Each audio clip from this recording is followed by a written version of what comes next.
Hello and welcome to what will be the concluding dialogue in this pilot series of Reboot Dialogues. We started in October, on the 26th of October, with the case for a world security community of democratic nations, and have since looked at destructive global competition, European federalism, and last week at the Bildung Rose model of a functioning society by Lene Rachel Anderson. We've decided to conclude with today's dialogue this pilot series because it's been an enormous learning curve, not least on my part, but also we now know what it looks and feels like to run Reboot as a live show, and there's so much we can do to improve it. We will change the interface, if you like, the viewer experience will improve, will get better. We also have getting a better sense of the kind of topics we want to cover, and we want to become more proactive and inviting people from all around the world to take part in these dialogues. So we will come back with Reboot 2030 on the 1st of February next year, which again is a Tuesday. We stick to that Tuesday schedule every Tuesday at 4 p.m. Central European Time. So on the 1st of February next year, we continue with hopefully what will be a block of 10 new Reboot dialogues. We already have some really interesting people, I wouldn't say lined up, but sort of on the radar, who expressed great interest in participating. So hopefully with some luck, it'll be a really informative and hopefully also some entertaining series of dialogues. The intention then is to really, in a way, mirror the British sort of academic system, where you have 3 terms. And in each of those terms, we would have 10 weeks, and we would have one Reboot dialogue each week. So hopefully next year, starting on the 1st of February, we'll have a block of 10 dialogues, then a short break, then another block of 10 dialogues, and then a summer break, and a final concluding block of 10 dialogues in the autumn. And hopefully we will be able to take this through all the way to 2030. So that's where we are, and that's how we move forward. But let me now introduce our today's guest, Young-Jin Choi. He is head of research in impact investing at Finio AG. And Finio are special in the sense that they're not-for-profit. So this is not your kind of run-of-the-mill management consultancy, although they are very much management consultants and investment consultants, but they are coming to this from a very different angle. Young-Jin, he, as I said, he's involved in impact investing. And what exactly that means, he will tell us in a minute. Before he joined Finio, he was a senior strategy consultant with Monitor, a global strategy, or some would say it's a boutique consultancy, but quite large and with global reach, and hyper commercial. And before then, he was with 3M as an investment manager within their corporate venturing unit. So Young-Jin really has come from a classic finance business background, but has moved across in what I would consider a far more life-affirming arena. And he's also become a little bit of an activist, or I should say really quite an activist.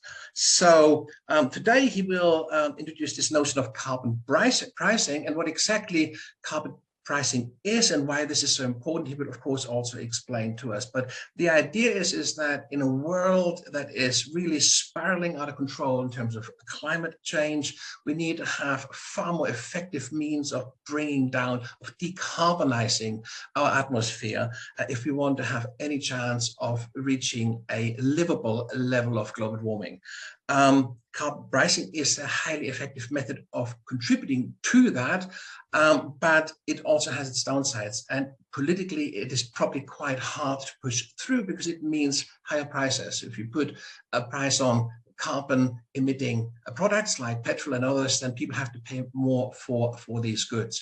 But on the other hand, if you were, and this is what he's talking about, if you were to introduce a climate income, in other words, if you would redistribute a substantial portion of the money you take in through the carbon pricing scheme and redistribute that equal shares to all, then actually that could somehow cushion. In fact, what Young-Jin will show us, lower income groups would actually come out with more money at the end of the month. And of course, it would be a way of really sustainably driving forward a decarbonizing agenda. So I can see that Young-Jin is waiting in the waiting room. So do bear with me and let me admit him in. Okay, there we go. So let's see how this goes. Is he coming on board? Yes, there is it. Young-Jin, are you there? There you are. Hi.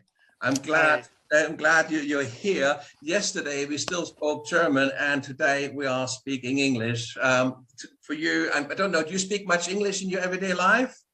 No, not so much actually. Although I have several colleagues, not within my work context, but outside of it, in the climate context, where I speak English oftentimes. Okay, so I'll give you a little bit of sort of warming up time to get into the language. I said a few things about Reboot first and where we're headed, but then also a very short introduction about you. That you've come from quite a, what I call sort of a classical MBA finance business background, working for Monitor, a big sort of icon within the kind of competitive strategy world, and then moving across to 3M, I guess, leveraging some of your strategy expertise into investment banking, corporate venturing, but at some point you had enough of it, and the sort of purely commercial approach didn't really wasn't enough for you anymore, and so you took a different route and you joined Afinial, which is, as I understand it, a not-profit consultancy, advising both on managerial and on strategy issues, but also on investment. Isn't that?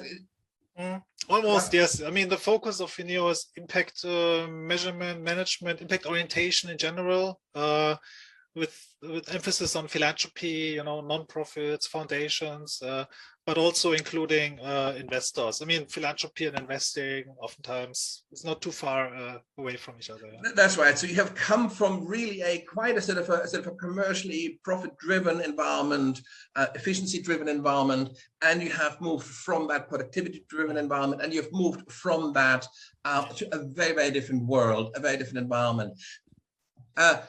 Tell us a little bit about your background and what that journey looked like, and why you have ended up doing what you're doing right now. Sure, yeah, happy to do so. I mean, I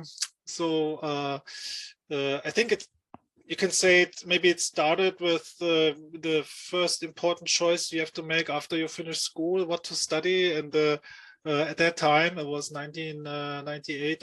We were told, that engineering is so important and providing safe jobs and so on. And I went for engineering, mechanical engineering in Aachen, and then also studied in parallel in Maastricht international business studies.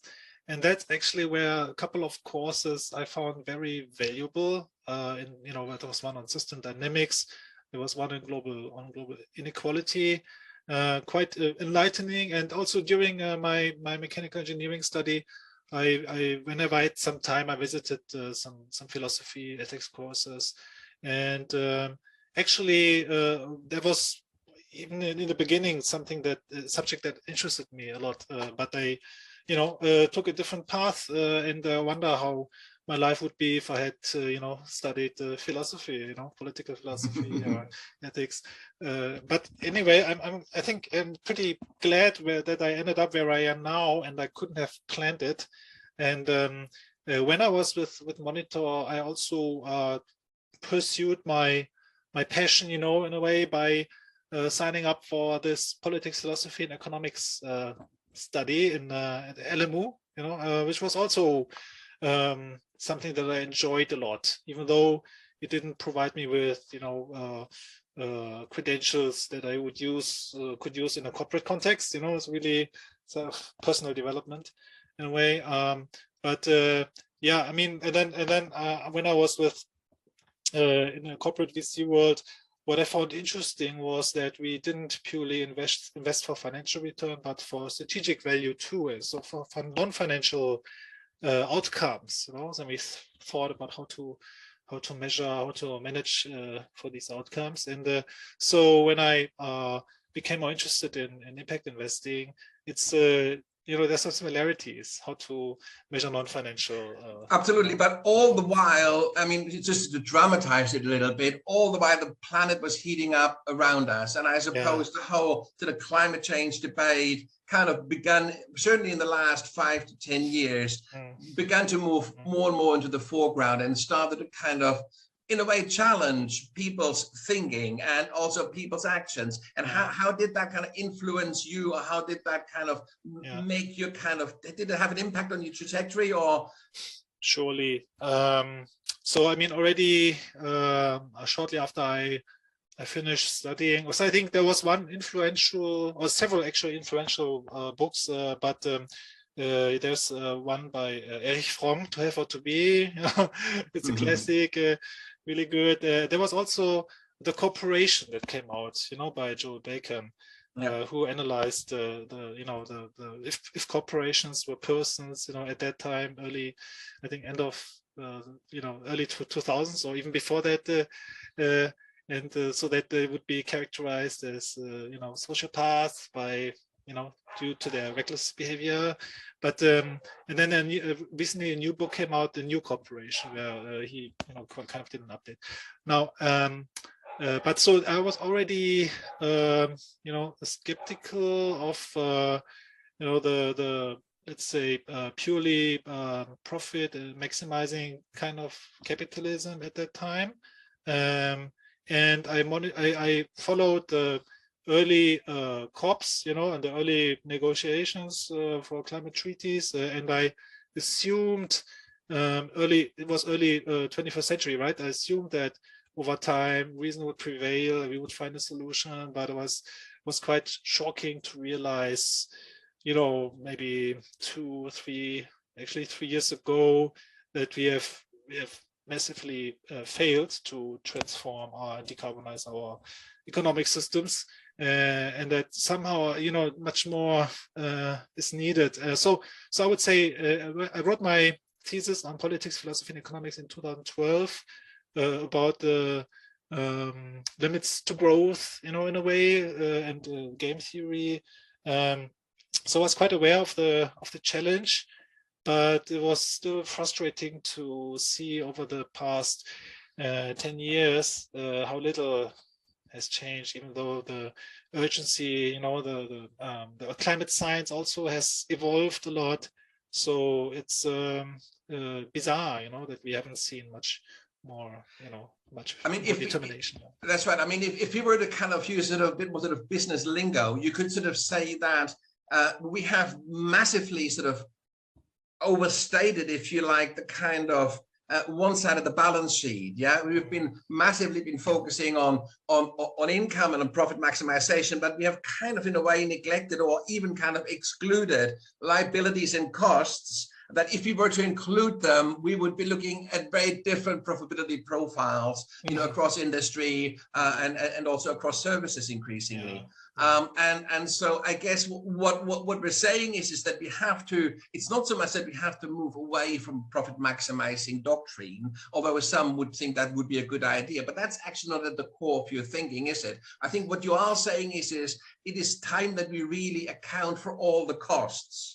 And if we can then still make a fair profit, so be it, and that's great. So we're not against making a profit, but we do want, in all fairness, to be, costs to be included. Is that a fair statement?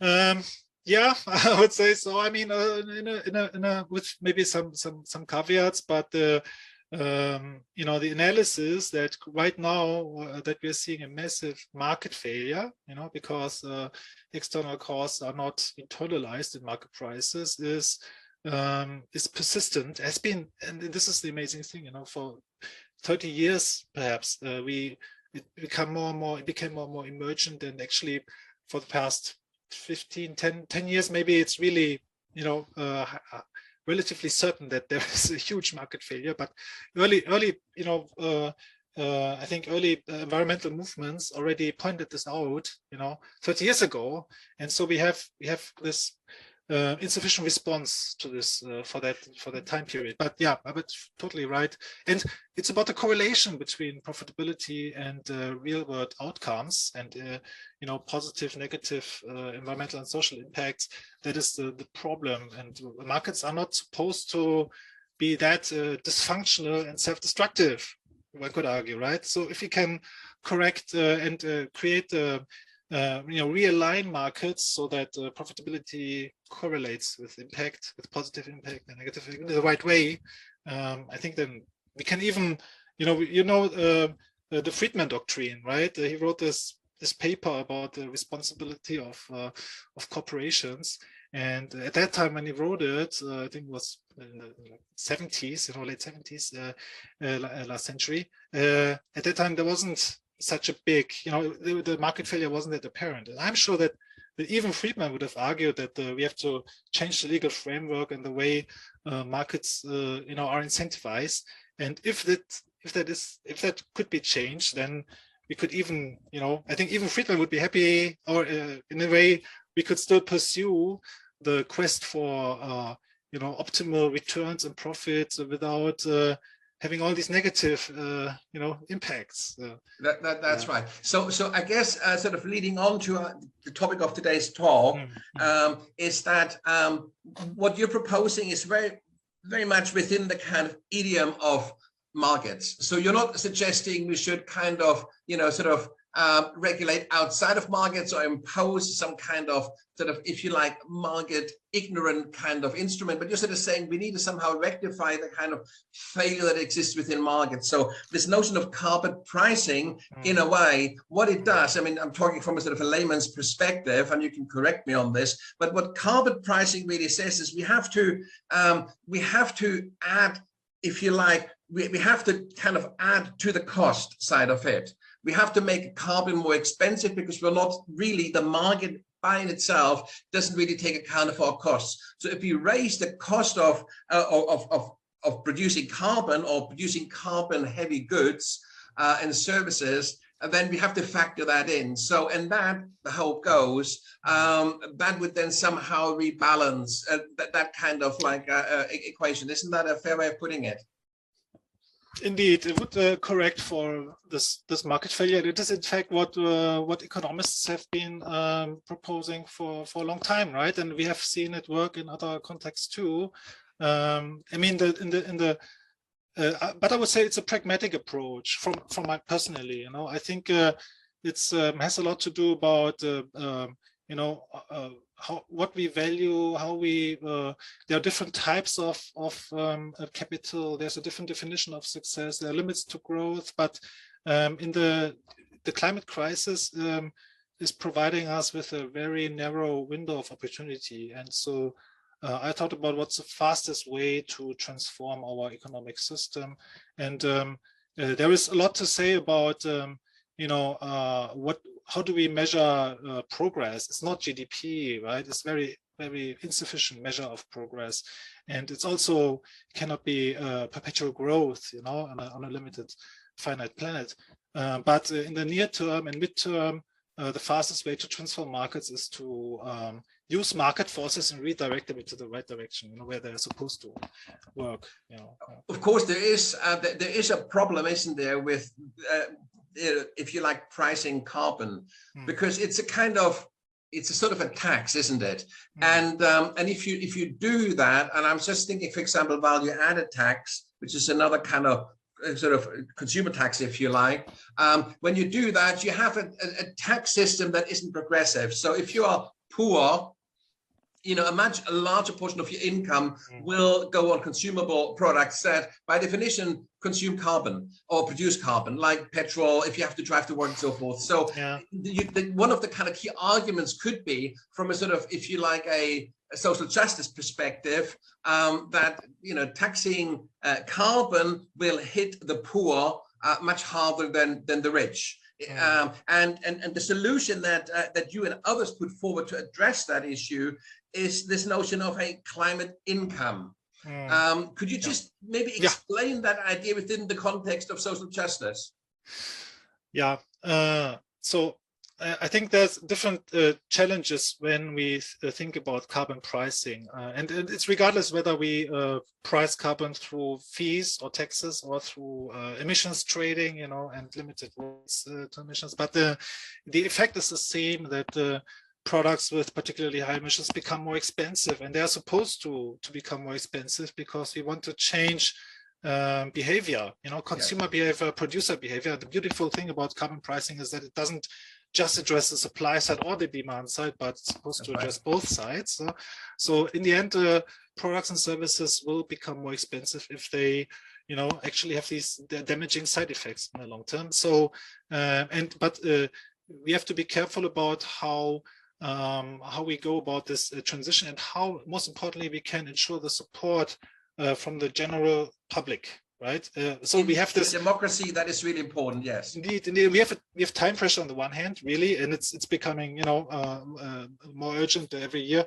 On the other hand, we have this inertia, so populations need time to adjust and change their behavior, and this will be so. On the one hand, the carbon pricing mechanism should be well designed so that prices increase at a steady rate, or that they are predictably high. So they don't have to be high from the beginning, right? But they have to be, you know, they have to have this visible trajectory so that you can plan ahead. So, you know, in 10 years, it's going to be really, you know, we have to tighten the screw over time that we actually get the change behavior that so we want to see. little kind of to leave some room for transition. But even then, the carbon pricing is in fact ineffective if it doesn't provide strong enough incentives, right? So it has to be, but on the other hand, with the carbon pricing mechanism, what you have to consider is also that low carbon products and services become much more attractive and competitive, right? And so they need to be available in sufficient supply as well, right? And there's also some transition needed to scale up production in this regard. So, but the key reason why what we're talking about, climate income, is we generate revenues, you know, through pricing carbon, and the idea is to redistribute a substantial share of these revenues to the consumer households, right?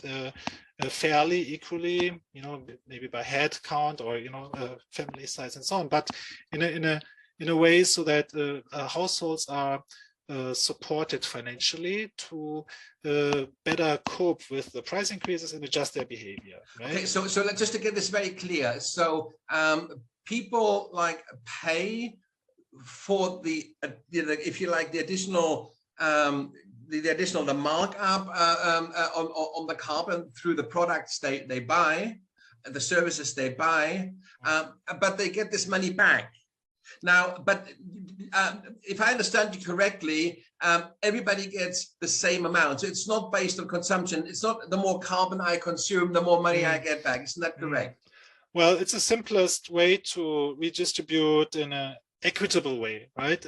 So in a way, it's similar to universal basic income. I mean, we'll talk about this a bit, right? But it's I think for example, as a, you know, every household or every person, you know, in a household gets annually, you know, 3,000 euros. I mean, depending on the price level, how much revenues is generated, if it's going to be redistributed. But if you there's several models, you know, that show that the lower income household groups they benefit disproportionately, right? For them, this kind of amount is a significant increase of their disposable income, and in fact, more than half, maybe even 2/3, should be better off even financially. You know, they get more every year than they have to pay more through price increases, and if they change their behavior, they have even more left, right? So that's right. So if I, for example, you know, if I can't afford to have a big SUV car, which is beyond my means because I don't have the income, I then also don't have the petrol bill. I don't have to pay. So, but I still get the same money as my neighbor who drives that big SUV, and of course will now may have to use this additional income to pay for the petrol or the increase in price of the petrol. So it's like, you know, because you are, you know, consuming less, but you're getting the same money as anybody else. You're relatively speaking, you're benefiting disproportionately. Isn't that correct? Lower income households tend to have also a lower carbon footprint. They'll be, you know, less affected by price increases, relatively speaking. but still, they have different challenges. They cannot simply change their behavior overnight. Maybe there's some, and this is maybe a challenge indeed. There's some investments needed, to buy an electric vehicle. So this is why carbon pricing in itself is probably not enough. For certain, not enough. There's a whole a broad range of regulatory measures, and you need carbon pricing is just one tool right. out of the toolbox.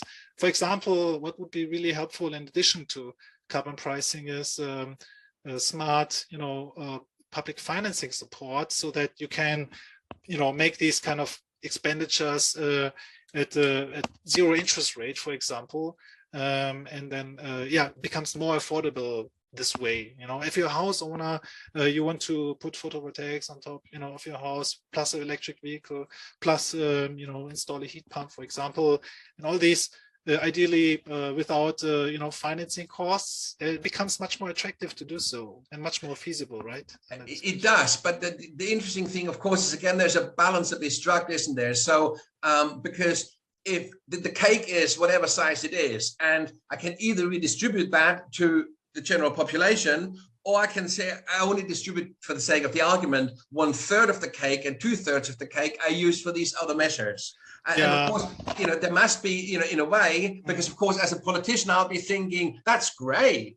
I can promise all these additional services, all these kind of inducements, but of course, the money needs to come from somewhere. The challenge is the climate income needs to be sufficiently high to compensate, or more than compensate, price increases. So there's not too much, room for other uses. I know that in the context of carbon pricing, there are various proposals for how to use the revenues, for payroll, tax incentives, or for green investments and green, development corporation spending. I mean, it's all very much needed, but I would argue it needs this, especially infrastructure investment is needed, but it needs to come from other sources. We need this climate income just to ensure that the population is supported. And we're not talking just about the poorest households. It's also starting to affect middle income households once the price levels reach, prices increase, and prices have to increase at a steep curve. So how can you maintain that, support if prices reach significant levels? And, without the climate income, I think it's predictable that there will be too much, resistance, frustration, and, So this is, I think, the main reason why we're using price income revenue, price revenues for this purpose is so critical.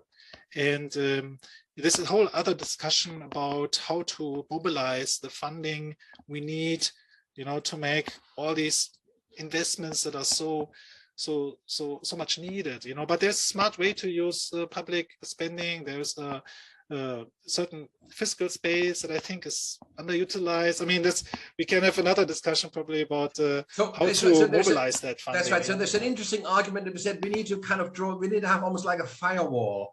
We have to have a clear separation of purposes, if you like. So what we're sort of saying is yes, we need to have multiple substitution effects where people substitute high carbon generating goods for low carbon generating, or no carbon, or indeed carbon consuming goods. So we need to have that substitution. We need to shift people from a sort of like carbon producing, destructive kind of path onto another path. So for that, we need to kind of, provide inducements. We need all sorts of things. We need to kind of support the kind of a greening of the economy and all the rest. That can't be the sole responsibility, or even at all the responsibility of the carbon income, because the purpose of the carbon income is very specific. The purpose of the carbon income is to say we need to help those who cannot afford those price hikes to basically somehow either change their behavior or to subsidize those price hikes. Otherwise, it's like, turkeys voting for Christmas, as you say, as the saying goes. You won't get in a democracy people to sustainably over long periods of time to vote for policies that make them poorer. because it's democratically very difficult. Even if it's sort of seen as important, it's very hard to sustain that. And it's also a very hard case for politicians to push because they want to get re-elected. Well, in a context where the level of urgency awareness is still relatively limited, I would argue. I mean, you can see the shift in the, different, almost maybe I would say levels of consciousness, or so people who understand the necessity to, to make a transition in the personal lives. And actually, for many people, it's beneficial. It's Saul Griffiths is making the argument that it's even for the economy, it's actually hugely beneficial. You save expenses. Every year you create jobs, well-paid, decent jobs, and so on. But aside from that, I think the level of urgency awareness of the kind of responsibility that our generation has, for the future generations, is still not as highly widespread as it should be, right? So I think this will change over time, but it's not quickly enough. And so in the meantime, we need to ensure support through other means, Yeah. Absolutely. So how long has this notion of carbon pricing has been around for quite some time, as you said, in various guises.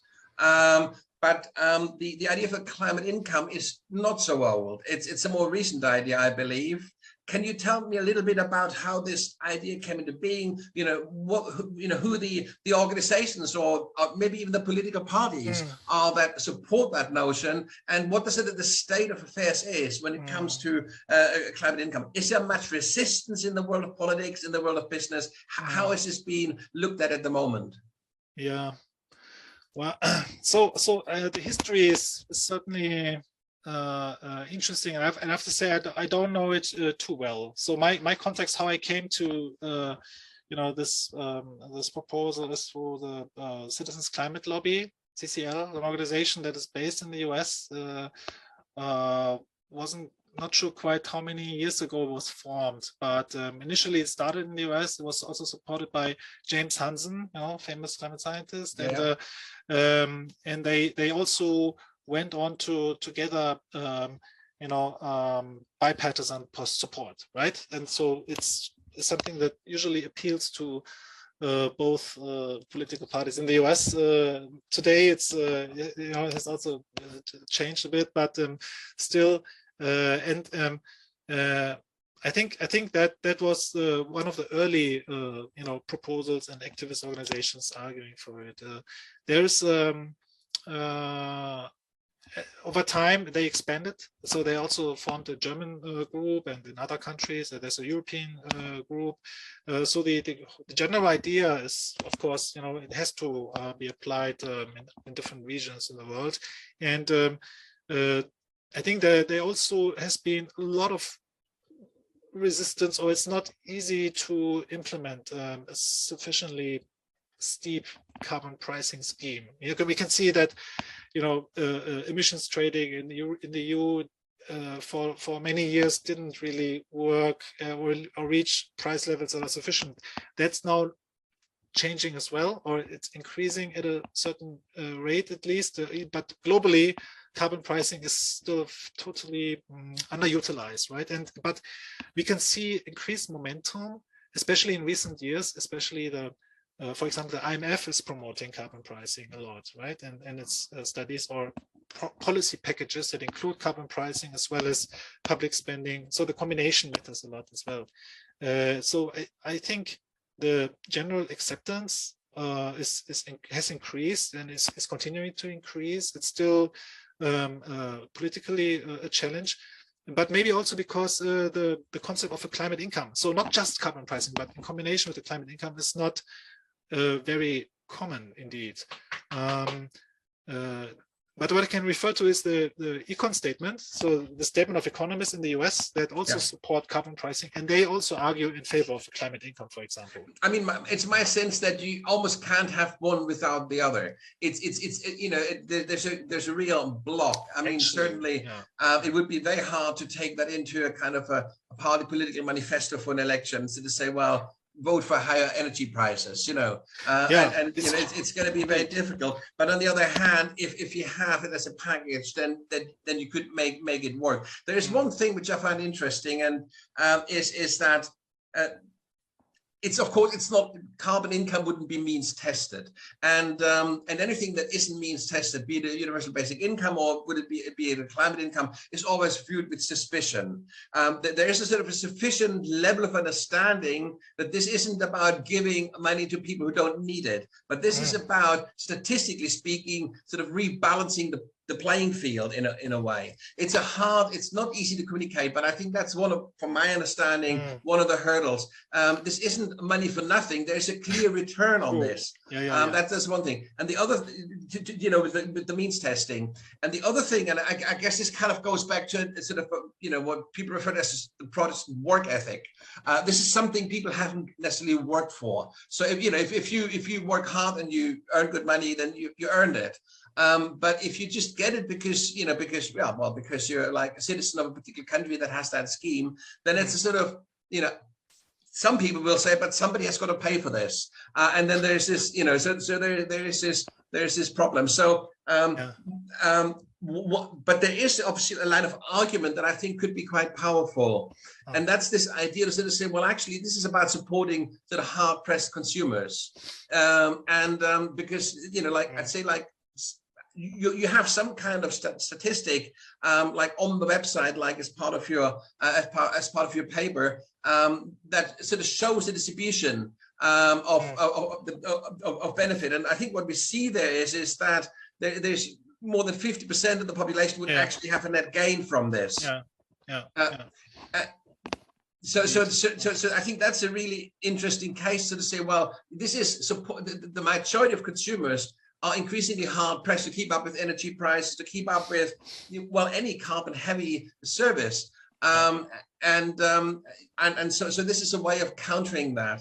There are actually examples, real world examples in Canada. I think in particular British Columbia, and most recently in Austria. You know, there are early pilots, or I mean, it's not. We couldn't say it's pilots because as a concept. There are, for example, in Canada, it has worked for many years now. But the, say, full-fledged implementation in combination with a high carbon pricing, maybe this needs to be developed still. But I find it difficult to imagine how a high carbon price should be acceptable, you know, without a climate income, right? So thinking about feasibility, political feasibility.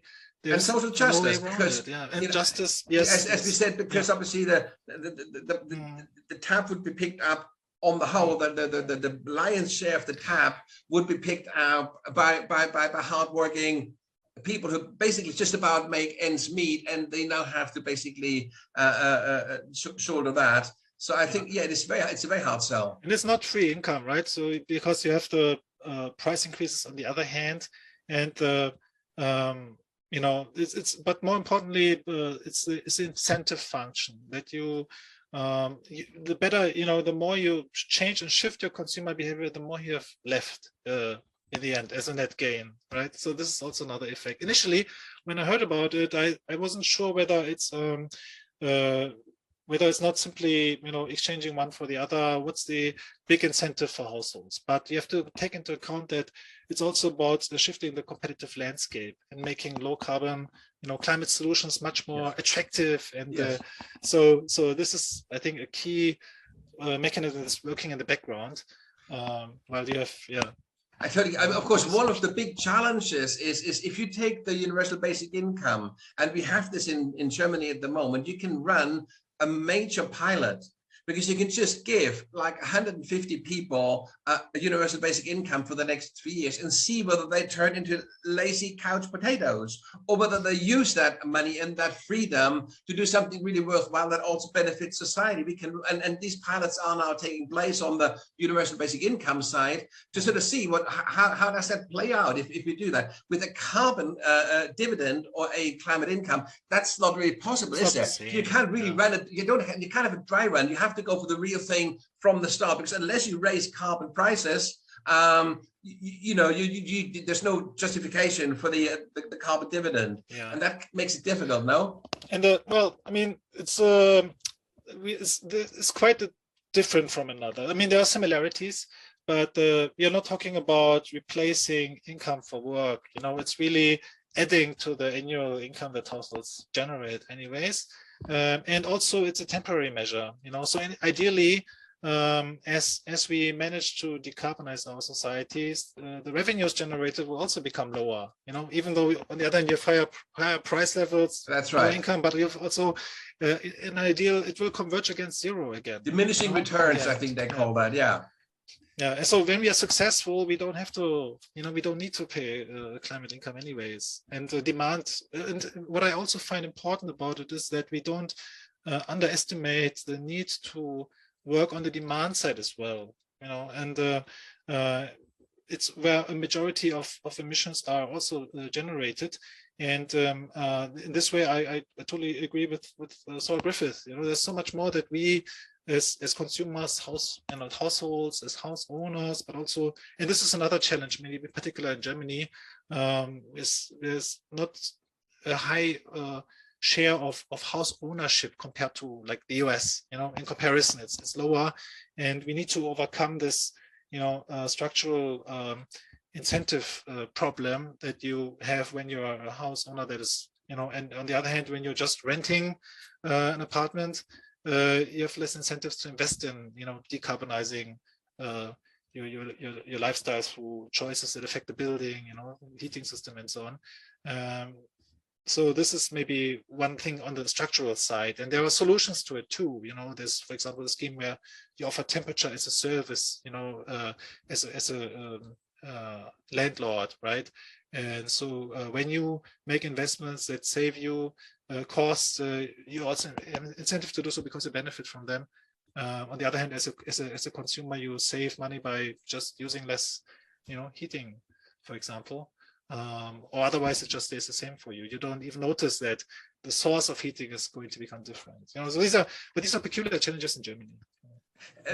I mean, in a way, what makes this such a pressing problem is that if we don't get a handle on sort of runaway climate change, and if we don't really find a way of significantly speeding up decarbonization, which is at the heart of this, we end up in a world that nobody really wants to live in, and the window is closing. So this is, we can talk about this, until the cows come home, but at the end of the day, the window is closing. And when we set up Reboot 2030, we did this in the belief that we actually have this 10-year window till around about 2030, where a lot of decisions, including how we handle climate change in very clear and effective ways, is sort of instituted. Now, in my experience, unless there is an organization, like a structure, or ideally like some official state-based instrument, these things they will be debated. There'll be kind of academic conferences, there will be all these kinds of things, but to move from idea to implementation is a huge challenge. Now, to me, this sounds like a really interesting way also for consumers to actively participate in decarbonization. Now, how do we move from idea to implementation? What can I do? What can you do? What can other people do? Organizations like FINEO, what can organizations like Greenpeace, what can unions, trade unions, what can political parties do to get us there? What is the actual trajectory we're looking at to operationalizing this idea? So I think there's a challenge that has many different layers, and the root causes of why we haven't done so earlier, are actually quite interesting to explore, but also can be frustrating, to see. I think, first of all, it's important to realize that market and technology forces are on our side.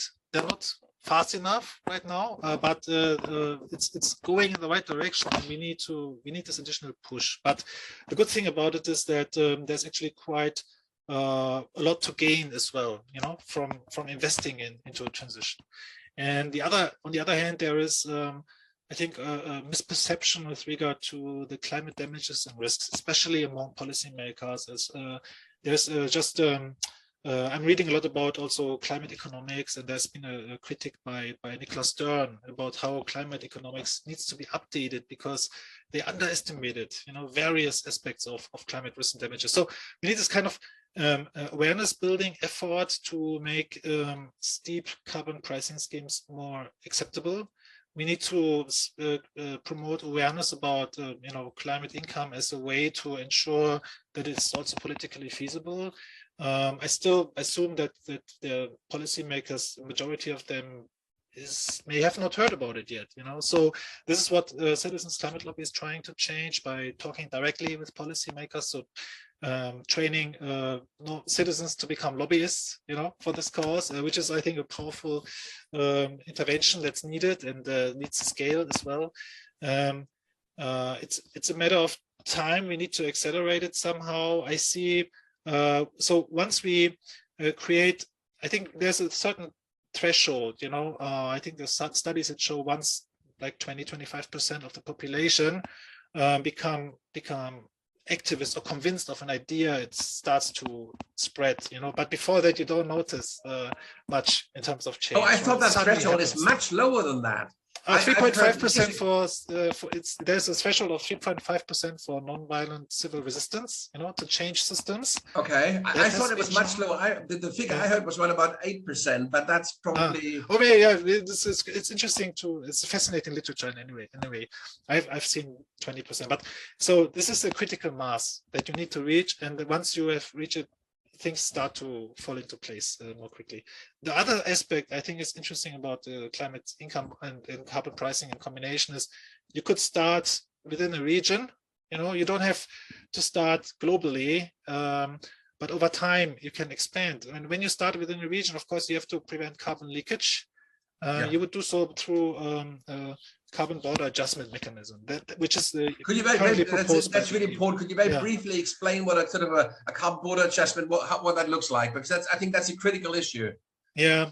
So in its simplest terms, you try to level the playing field, for exporters and for importers. You want to avoid that the carbon pricing that you charge within a region leads to substantial disadvantages competitively, and on the other hand, that importers benefit from having no carbon pricing, right? So you raise tariffs at the border, or you provide incentives for exporters. So that's right. So what that really means, I mean, within the European context, we have got the single market, so you wouldn't really be able to do this, or would be very difficult to do this, say, only in Germany. So So we're looking when we're talking about regions, we're talking trading blocks. Yes. So we're talking probably NAFTA, we're talking probably European Union, we're talking, but this already makes it a lot more manageable, doesn't it? Because now we can say, well, okay, we can lobby the European Commission, we can lobby the European Parliament, we can use mechanisms, like citizen initiatives and all the rest that already exist at the European level to raise awareness, but also to kind of to force politicians' hands. Yeah, and once you start, and maybe you form coalitions, climate clubs, for example, but more regions also have an incentive to start raising carbon prices too, to manage carbon border adjustments. I mean, the challenge is, of course, designing the mechanism well, and there's still challenges about, the quality of data that is maybe needed to find fair adjustments. It needs to be WTO compliant, but it's all, as far as I can tell, doable. And so, I think this is one big advantage of being able to start within the region and then expand from there on. And there's when you sort of said the fine tuning and the kind of the fairness arguments of finding, I kind of buy this argument to a certain extent. But if you said that against the fairness issues compared to future generations, so we don't do anything, they kind of pale into insignificance. So yes, there are definitely fairness issues, and this thing would need fine tuning. There's no question about this. but to sort of to use that as an argument for not getting going. And I know you're not saying this, but this could come from the kind of the climate cynics. They sort of they would kind of really zoom into the detail and say, well, what about this? What about that? And the delay strategy, you know, and. Yeah, you could argue that within the context of such a massive market failure that we are seeing at the, at the diswelfare, disutility of future generations, it's really difficult to argue for market neutrality and non-competitive or market distortions when the market is so distorted already. And you can also, I think, it's really not. It's difficult to argue that. Climate policies, in particular, like fiscal spending, would be a burden for future generations when the actual burden is being created through the market failure that we are currently not addressing. That's right, and I mean, one of the big challenges I've had with any complex problem, not just climate change, is that it's very hard to sort of see. Because there's sort of a threshold, isn't there, where you all of a sudden make real progress. But to get to that threshold, it can take years, and there's so much resistance at so many levels and in so many different ways that it can seem quite hopeless. And there is this kind of idea, if you can't measure the progress you make, you're going to get to this point where you're going to say, oh, well, we're not getting on with this. We're not. So how can we? How could we kind of in a way create a mechanism, a system where we kind of find a way of saying, okay, this is where we stand with carbon pricing and with a climate income right now, and we're still this much away from actually implementation, but let's define some some landmarks, some stages that we need to hit to get closer. Are there any such sort of positions that we would have to reach, or how could we, if you try to mobilize, because it's an all or nothing, isn't it? It's like until it's done, nothing is done. And so the question is, how can you kind of break this down into smaller bits? One aspect, of course, we've already discussed, is that we can have border adjustments. So we can already make this a much more manageable problem by saying, so well, actually, no, we don't have to wait for the Chinese. We can do this, and we don't have to wait for the Americans. We can do this in Europe. And if they want to keep trading with us, then they have to go through that border adjustment mechanism, and they will then trade with us on equal terms again. So we can, but there must be other kind of ways in which we can sort of say, this is the way we make this manageable, and this is how we can measure our progress a step at a time, that we move closer. Can you think of any ways and strategies that we could develop to do that? Yeah, I mean, I was initially thinking about the probability of certain policies to be implemented. You can argue that it's becoming more and more probable. It's difficult to quantify, of course. But the challenge is that we spoke about this tipping point threshold. Once we reach a certain critical mass, there's a jump in the probability of certain policies to be implemented. For example, if you look at the but I think what we can look at more reasonably is the general population survey, and how many of the there's this framework which has the early adopters, the innovators, early adopters, the early majority, the late majority, right? It's also comparable to this survey that is conducted by, I think, by the Yale Communication, about the climate awareness and how that shifts over time.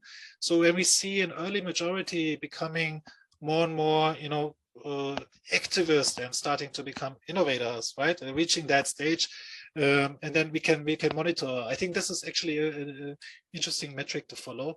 Another one could be, if you look at the European emissions trading system, carbon price is reaching higher levels. It's getting closer to the social cost of carbon, which is estimated.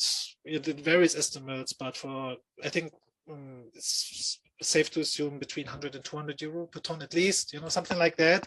We're getting there, We have to just keep in mind that with emissions trading in particular, there are also free allowances, and the scope is not complete. There's a limited scope, so it's not reflecting the average price of carbon emissions in the EU yet.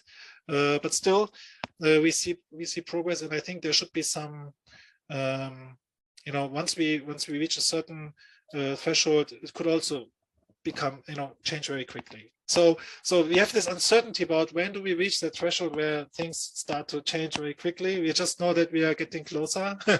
There is sort of there's kind of I think two levels where we could sort of kind of begin to measure or think about measuring progress, because I think this is going to be really, really important to do that. If you don't do that, we're really kind of flying blind.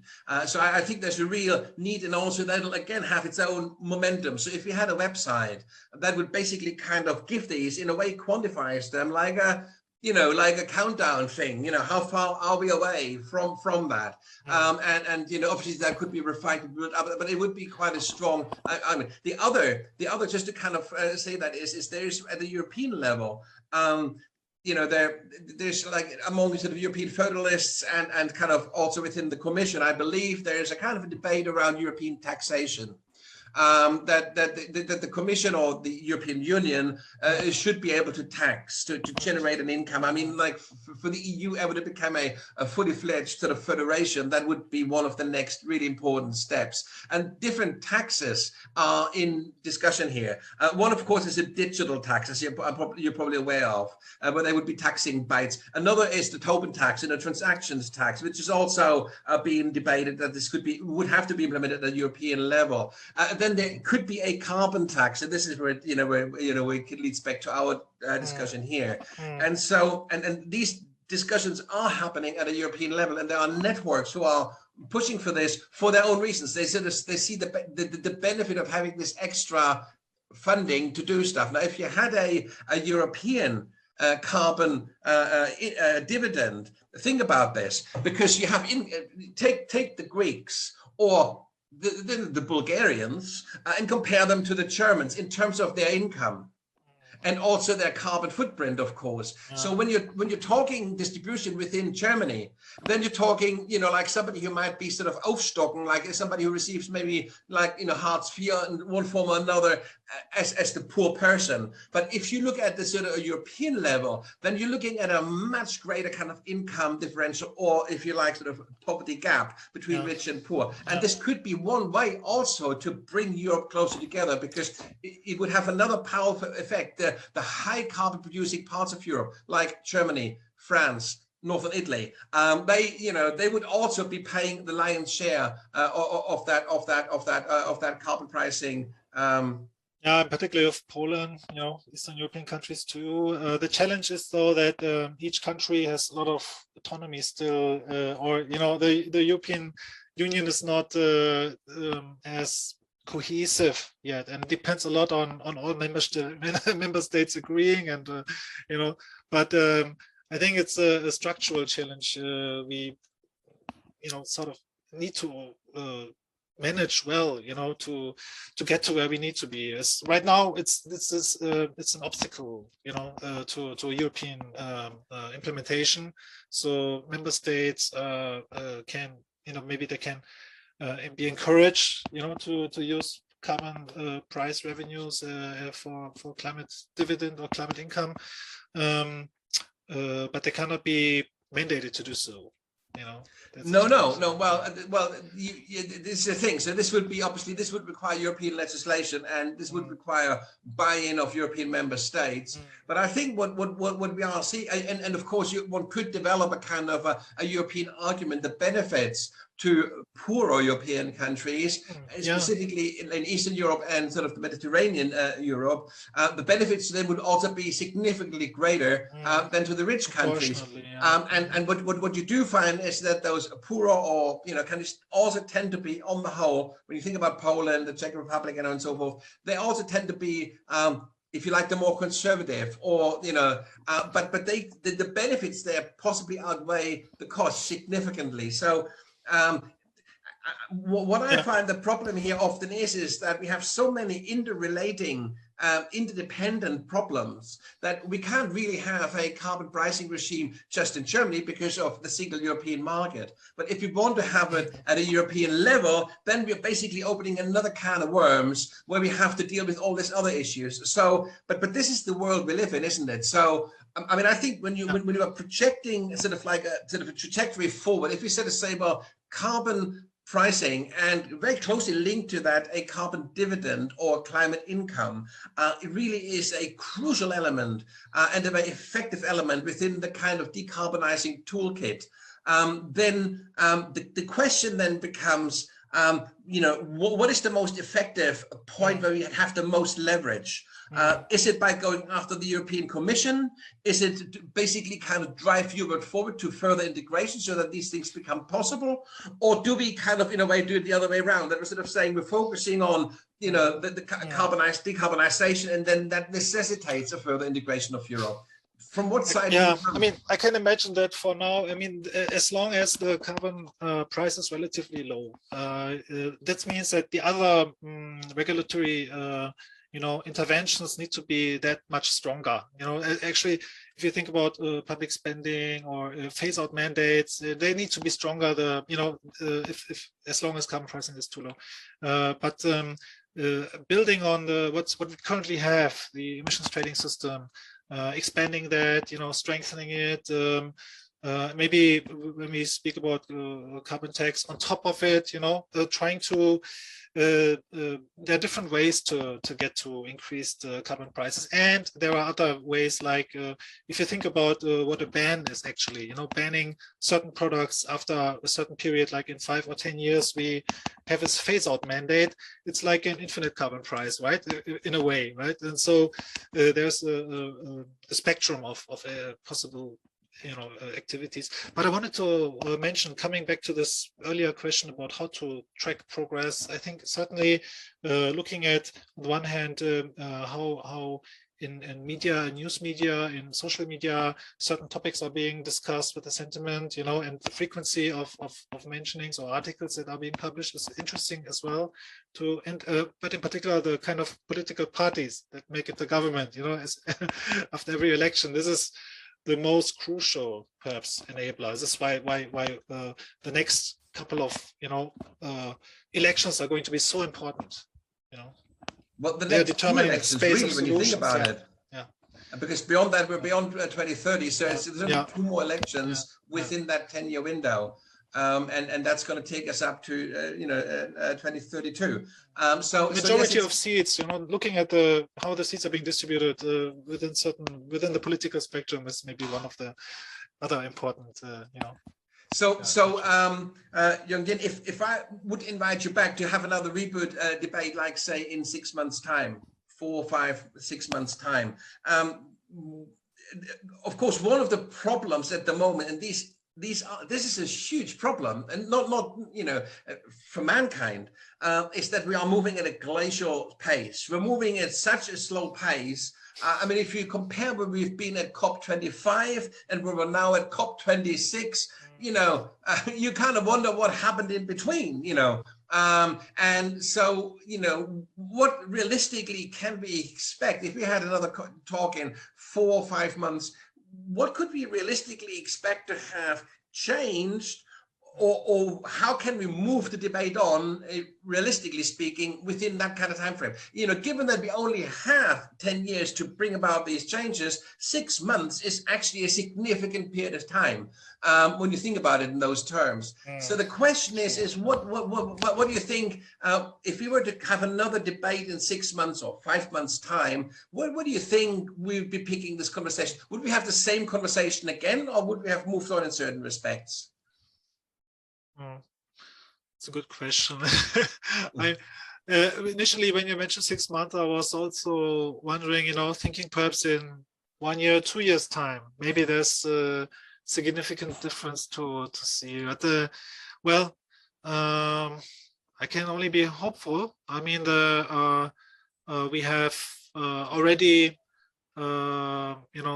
for example, the latest report by the IEA, World Economic Outlook 2021, was certainly different, very different in quality and substance from earlier reports. If you look 2 years, 3 years back, right? And so I'm hoping for a significant shift in the level of awareness within,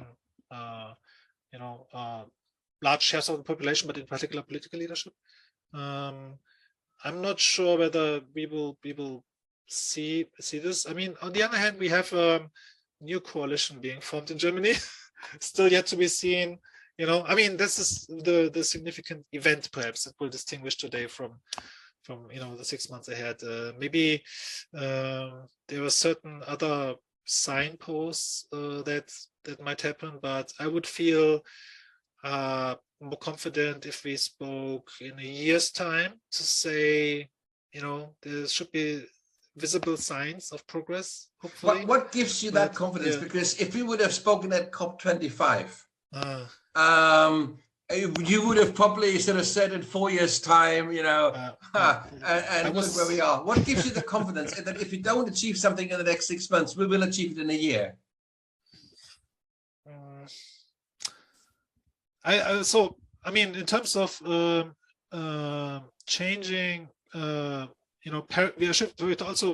talking about paradigm shifts that are taking place, and I just have a feeling, there's not empirical data to back it up, but 6 months is short, 1 year is, I think within a few years, this is maybe the time frame where, or it's speculative, maybe this kind of, we were talking about this tipping point threshold. Once it's reached, things will start to, change quickly. To use a cliche, to use a cliche, this whole thing about green shoots, there has to be a spring before there can be a harvest. Things have to kind of, So I totally accept that we won't have significant change in 6 months' time. But what are the indicators we're looking for? What are, this is get back to the whole notion of progress. Yeah. What are the things that we're going to track? Are we just going to close our eyes and open them again in a year's time and see whether things look different? Or are we kind of actually tracking any indicators to see that things are moving in the right direction? I mean, if you take the current pandemic, imagine we wouldn't be doing any testing, and imagine, we wouldn't collect any data on the way that the pandemic develops. How would we know what's what and how things have developed and how this wave is different from the first or the second wave? And so in a way, I think what would be really interesting is if we come back and have another talk in 6 months or 5 months time, and we think about these indicators. We basically kind of, rather than sort of say, well, in 6 months' time, we're going to know it's all going to be better, but we're going to think about how we're going to measure progress over the next 10 years.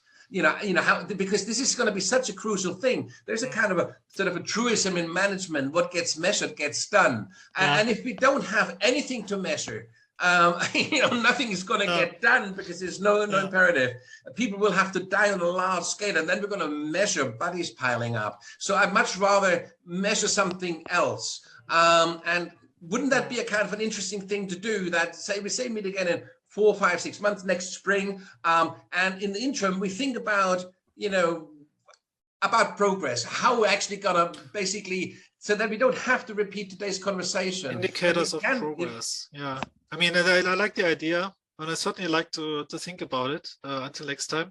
There's one thought though that comes to mind. There's also there need to be indicators of risk, and of resistance, because this is the thing about the dynamic system. The greater the signs of progress are, usually the resistance becomes higher as well. It's increasing, and we need to stay vigilant, and we need to address this. We need to fight resistance. So it's an ongoing struggle, but yeah. So we need more than just measures of progress. Yeah. The other thing is like the other thing about indicators is that they are powerful political instruments. They can drive change. It's not only that they kind of have a motivational power in terms of telling people how they do, but it also has the like on the other end of the scale, there's a similar impact that it sort of shows our politicians how how ineffective we are at the moment, and it gives us arguments. It gives us something to make the case.